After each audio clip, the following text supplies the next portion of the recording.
My job is to free this planet from the evil influence of an evil empire.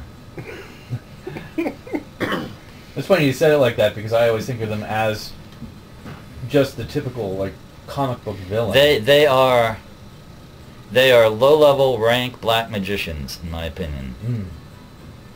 That makes sense. His relationship, Hubbard's relationship with Parsons. And I know about Jack Parsons and Aleister Crowley. I'm trained in all those areas. See, this is a very interesting area because I have heard that Scientology is what Crowley, and Parsons were working on, except instead of done over the course of a few days or a few weeks, it's done over the course of many years. Right. I'm also very knowledgeable in the field of Enochian magic, which Jack Parsons also was involved in. I know all about. I can tell you anything you want to know about John Dee, and who was the original. For historicity's sake, the original 007. He always signed his communiques with the Queen, quote, single quote, 007. And also, I'm sure you all know, Ian Fleming was an ex-covert operative for MI6. Absolutely. And that's where he came up with the character of James Bond.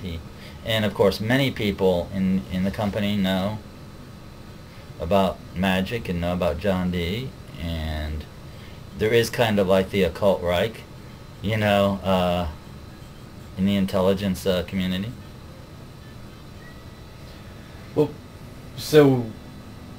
But they saw something with you, though. Yes. They saw something in your scores and your tests. Yes. Well, of course they would. So they sort of cleared your, not to make a pun, but they cleared your path.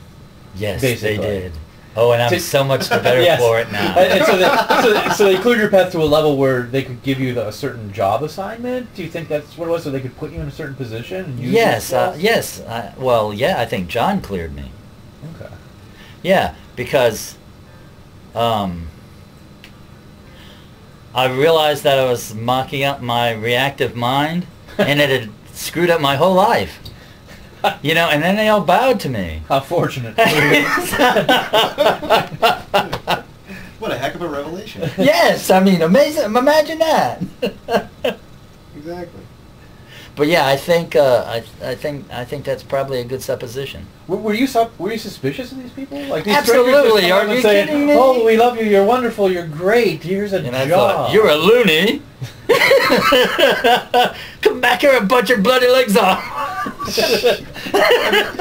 So, at what point? I mean, did you realize through the process that at some point these people weren't everything they said they were? I realized that as soon as their little cheap battery of tests, you know, and they started all, you know, fawning over me and we got to get this person, we got to do this, and so at that point you say you realized.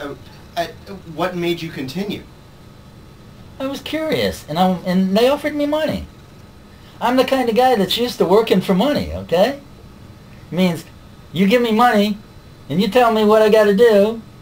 You know, and hey, I mean, that's what I do. Okay, that was my job. Okay. Well, what was your job? You mean in the org? Yeah. What did they have? Okay, I was the head of their entire record section. What did that entail? It entailed filing, organizing, reading, you know, categorizing their whole database. And this included like information from auditing sessions? Yes, indeed it did.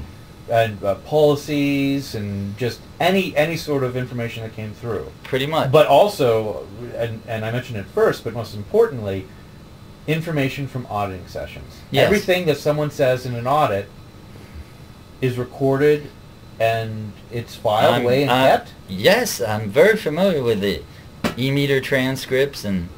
So they take whole transcripts? Yes, they did. They did indeed, and I had read where people had confessed to murder.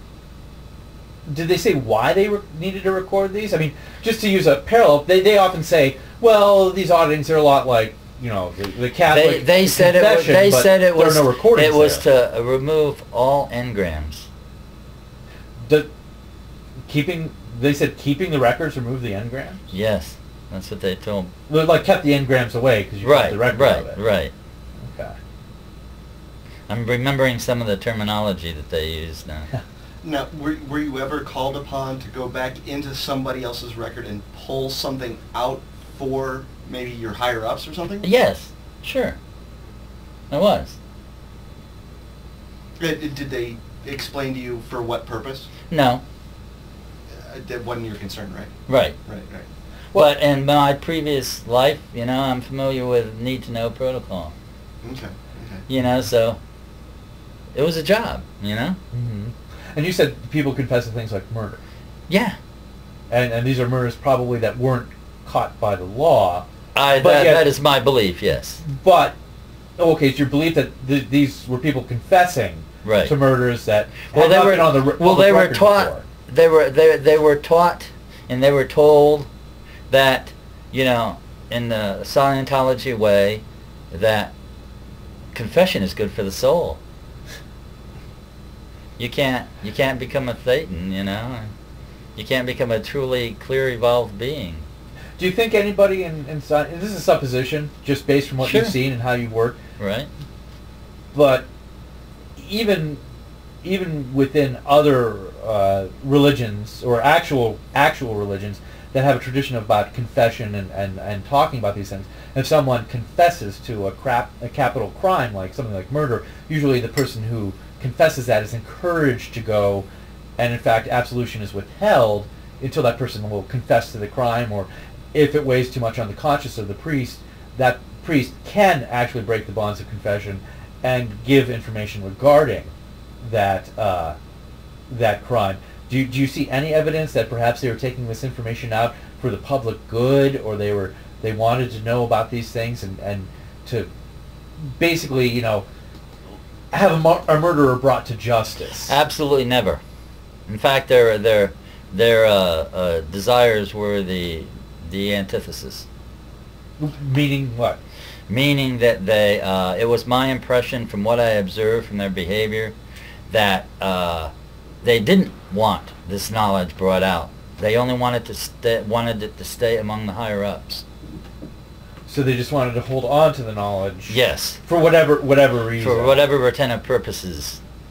But no, they definitely did not want the person turned over to the authorities. Okay. I mean, they were theirs.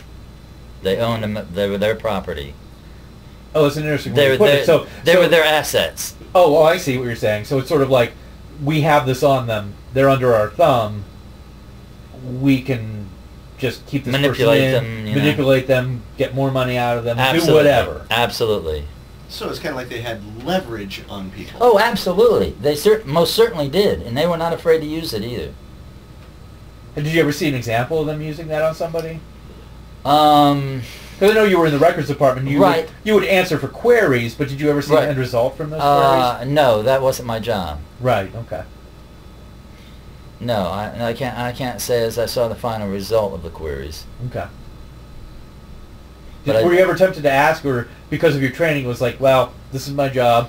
They ask, I give it to them, and that's not only was it my job, but I also knew that wouldn't be politically correct. There might be repercussions if you were to get a little too nosy about what they needed. Right. And so at no point during that would you ever, question the reasoning behind it. You would just follow orders and do what you have to do.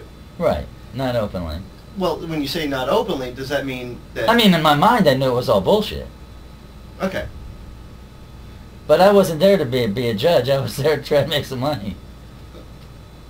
You get back to that try and make some money thing. Right. Exactly. That was, like you said, the entire reason that you were there, so you didn't really bother with trying to... Well, there was nothing these people could teach me because I knew many things way beyond what they were teaching. Well, things like what? And you can speak generally because I know there are things that you are incapable, you're not supposed to talk about. Right.